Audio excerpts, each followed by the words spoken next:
Bom dia, pessoal.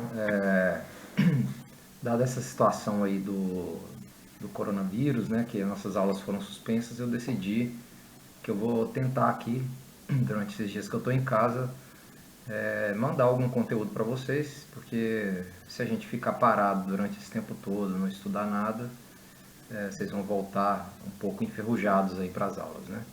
Então vai ser um negócio bastante improvisado aqui, porque eu nunca fiz videoaulas, nada assim, então estou fazendo com o que eu tinha aqui em casa mesmo, basicamente usando a câmera aí, e eu vou fazer uma tentativa de usar uma outra câmera aqui para escrever algumas coisas no papel. Claro que não vai dar para ficar algo muito bom, né?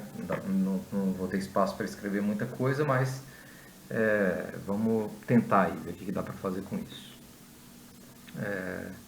Então, assim, só para deixar claro, isso não estou contabilizando isso como aula, é só uma maneira de tentar ajudar vocês aí a aproveitar da melhor maneira possível o tempo que vocês estão tendo de isolamento, para já ir revisando algumas coisas que a gente já viu, e se por acaso demorar muito tempo ainda esse período de suspensão, eu já avanço um pouco na disciplina, e aí quando a gente voltar para as aulas normais eu volto no conteúdo e vocês já vão ter um primeiro contato aí que com certeza vai ser útil e vai ajudar nessa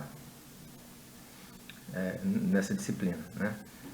Especialmente aqueles alunos que estão fazendo já pela segunda vez, eu recomendo que assistam essas aulas, tentem fazer os exercícios, aproveite o máximo o tempo que vocês têm aí para já ir se adiantando, e eu acho que a chance de ser aprovado na disciplina vai aumentar bastante se vocês fizerem isso, né? Então, primeiro eu vou tentar, vou começar fazendo uma revisão bem rápida, né, dos assuntos que a gente já discutiu até agora aqui, né, e não sei se vocês estão lembrados, a gente começou o curso falando sobre funções de várias variáveis, e depois a gente já entrou em gráfico de funções de várias variáveis, né? Eu vou tentar mudar a câmera aqui só. Pessoal, então essa câmera ela tá filmando aqui para um papel que está em cima da minha mesa, né? E eu vou tentar escrever sempre aqui dentro desse espaço, né, que a gente tem. Não é um espaço muito grande, mas desde já eu peço desculpa aí para vocês, porque com certeza isso não vai ficar muito bom, mas eu vou compartilhar com vocês também um material digitado que eu já estava fazendo antes, mas é algo bem provisório ainda, né? É uma primeira tentativa de escrever uma apostila sobre o assunto, mas eu acho que vai ajudar aí vocês a acompanharem essas aulas, né? Bom, só relembrando aqui, a gente já estudou funções de várias variáveis. A gente já viu esse assunto, né? Só quero lembrar, a primeira coisa que a gente viu lá é que a gente precisa do seguinte objeto, que talvez a maioria de vocês não estavam acostumados ainda, que era o que a gente chamava de Rn ali, né? Que essencialmente, do ponto de vista da notação de produto cartesiano, é você fazer o produto cartesiano n vezes, né, dos reais, né, de retas, digamos assim, né, n vezes, né. Então, o que seria isso, né, no caso, numa notação mais de conjunto mesmo? Seriam n uplas, né, coisas do tipo x1, x2 até xn, pertencente, quer dizer, são as n uplas x1, x2 até xn, onde cada um desses xis aí, né, tal que cada um xi pertence a ele, né? Basicamente é isso aí. Deixa eu só pegar uma borracha aqui.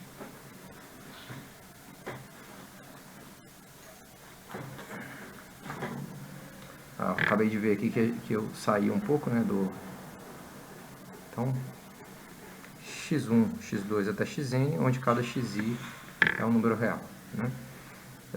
Isso o que são os números reais para a gente. A gente poderia fazer uma definição mais formal, mas acho que isso aqui é suficiente, dá para entender, né? Por exemplo, você pode pensar no R2, né? O que seria o R2? Seria o par XY, tal que X e Y estão em R, são números reais.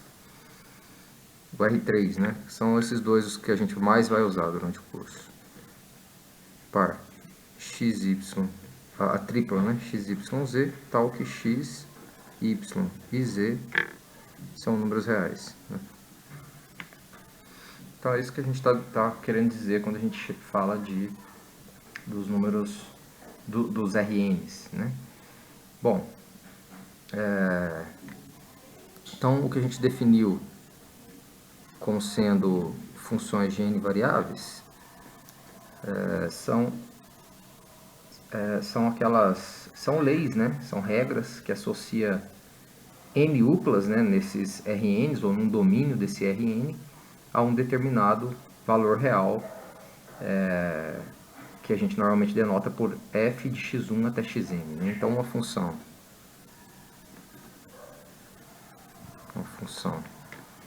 de n variáveis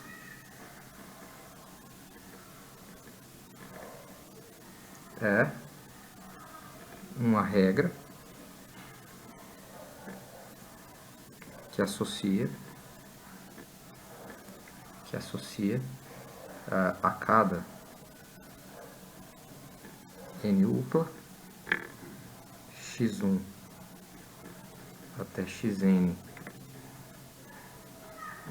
em D contido em Rn, né? Então, x1 até xn é o que a gente acabou de definir aqui em cima como sendo o Rn, mas aí eu posso restringir isso a um subdomínio aqui que eu estou chamando de D, né? Contido em Rn, né? Um valor real Z igual a f x1 até xn. Então isso aí eu acho que já ficou bem claro, né? A gente já está acostumado, já estamos há algum tempo trabalhando com funções desse tipo, né? Esse D aqui a gente chama de domínio de f, né? E a imagem de f a gente normalmente está denotando assim, né? F de D, que vai ser o conjunto dos números z pertencente a R, tal que z é igual a f de x1 até xn, né? Algo assim, né? Com x1, né? Vou colocar aqui assim, com essa n upla x1 até xn pertencente a D, né? Isso aqui é o que a gente chama de imagem de f, né? Imagem de f. Então, basicamente, esse é o principal objeto que a gente está trabalhando aí nesse curso, né? Só relembrando mesmo. E o gráfico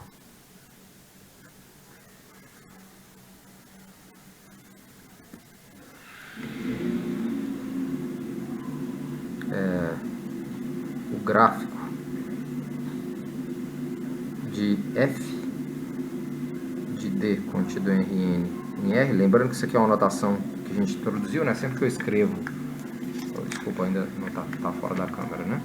Sempre que eu escrevo f de D contido em Rn em R, o que eu estou querendo dizer é que é uma função real, né, de n variáveis, cujo domínio é D, né?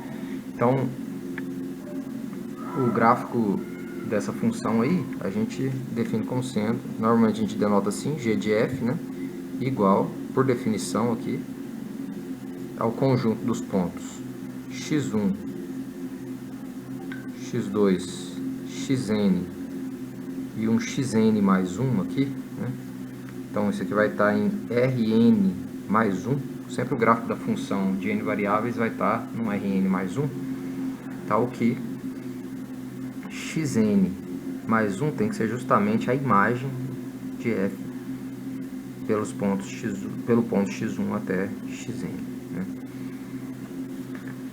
Então isso é o que a gente chama de gráfico da f, né? São os pontos.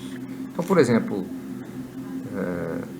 no caso n igual a 2, né, que é um caso que a gente vai usar bastante, principalmente porque no caso n igual a 2 é o caso que dá para desenhar isso, né, que a gente vai ter uma figura em R3 aqui no caso, um conjunto em R3, o gráfico da f, né, vai ser uma coisa assim, né? Normalmente a gente vai usar a notação x, y, z, né, em R3, tal que f de xy é igual a z, né? A gente escreveu aqui em cima, né? Só que especificamente para o caso n igual a 2, né? Então, por exemplo, se f de xy, vamos pegar um exemplo aqui, né? Só para a gente relembrar, f de xy igual a x quadrado menos y quadrado, né? Qual que seria o gráfico dessa função, né? Do ponto de vista de conjunto, o gráfico dessa função nada mais é do que isso daqui, né? Gf vai ser igual x, y, z em R3, né? Tal que x quadrado menos y quadrado igual a z. Então é isso aqui. Esse é o gráfico do ponto de vista de um conjunto. Agora, como é que a gente esboça isso? Como que a gente pode esboçar esse gráfico aí em R3? Bom, quando você olha para essa equação aí, vocês já devem ter estudado em GAAV as quádricas, né? Então, provavelmente vai vir à mente aí a ideia de que isso pode ser uma quádrica. Por quê? Porque quando você faz cortes, por exemplo, com x ou y, né? Vamos pensar com y constante, por exemplo, y igual a zero. Qual a equação que vai ficar? Vai ficar x quadrado igual a z. Então a gente vê que isso é uma parábola no plano xz, né? Se você pega y igual a uma outra constante, ou seja, olha o que está acontecendo, o corte em cima de um plano y igual a, sei lá, igual a 2, por exemplo, o que continua sendo uma parábola, né? Só que uma parábola agora não é exatamente a mesma parábola que a gente tinha antes, né? Porque a parábola anterior tinha vértice ali no 0, 0, né? X igual a 0, y igual a 0. Agora a gente vai ter uma parábola com vértice no... tomando y igual a 2, a gente vai ter uma parábola com vértice no x igual a 2, né? Z igual a 0. Então, a gente vê que cortes, sempre cortes no eixo y, né? Com y constante, gera parábolas. Se você fizer os mesmos cortes agora no eixo x, também a gente vai ter parábolas, né? Só que parábolas com a concavidade invertida aqui com relação às anteriores, né? E quando a gente faz cortes no eixo x, no eixo z, quer dizer, né, cortes horizontais, digamos assim, o que a gente tem aqui? Hipérboles, né? Então, vocês já devem ter percebido por esses comentários que o que a gente tem aqui no fundo são paraboloides, né? Porque são parábolas, né, quando a gente faz cortes em x ou y, que são hiperbólicos, né? Paraboloides hiperbólicos, que vocês devem lembrar, normalmente a gente chama isso de célula, né? A gente tem nada mais do que uma célula. Então, deixa eu fazer o desenho disso aqui. X, Y, Z, né? Lembrando, cortes no eixo. No eixo aqui, Y igual a 0. Corte pelo plano XZ, né? Ou seja, Y igual a 0 vai dar a parábola aqui, ó. Essa parábola aqui, né? Se a gente faz um corte aqui no x igual a 0, dá uma parábola agora para baixo aqui, né? Algo assim, certo? Se a gente faz cortes horizontais, por exemplo, vamos fazer justamente nessa altura aqui, porque vai ajudar no desenho. Isso vai dar hipérboles aqui, né? Você faz cortes com z constante, né? Tem hipérboles assim. E quando faz cortes com com Z constante lá embaixo, né, igual a, sei lá, menos alguma coisa aqui, menos 5, vamos supor, né, que seja essa altura aqui, você vai ter também hipérboles, mas aqui agora, invertidas, né, porque quando você pega Z negativo, os vértices dessas hipérboles, aqui quando você pega Z positivo, né, um corte com Z positivo, os vértices dessas hipérboles vão ficar em cima do eixo X, né, porque vai ser, os vértices vão ser justamente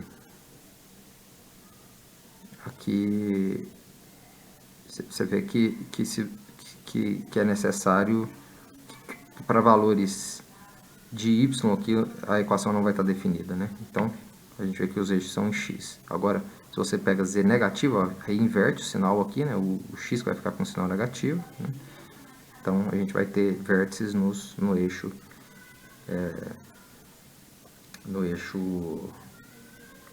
y, né? Que são essas aqui. Bom, então, só complementando aqui a figura, a gente tem algo mais ou menos assim, que é o que a gente conhece como cela, né? Seria bom fazer isso aqui pontilhado, né? Mas como eu acabei fazendo o desenho antes, então a gente tem algo mais ou menos assim. O desenho não ficou muito bom, mas dá pra enxergar aí, né? Cortes com y igual a zero, uma parábola, com x igual a zero, outra parábola aqui para baixo, isso aqui, né? Com cortes com z positivo, hipérbole aqui em cima, corte com z negativo, hipérbole aqui embaixo, só que essas aqui com vértices no eixo x, né? E essas aqui com vértices no eixo y, né? Então essa revisão aqui da parte de gráfico eu vou parar por aqui. Recomendo que vocês tentem fazer alguns exercícios lá do livro do Thomas ou do livro do Stewart, principalmente do Stewart, né, que eu estou usando mais. E eu vou tentar também colocar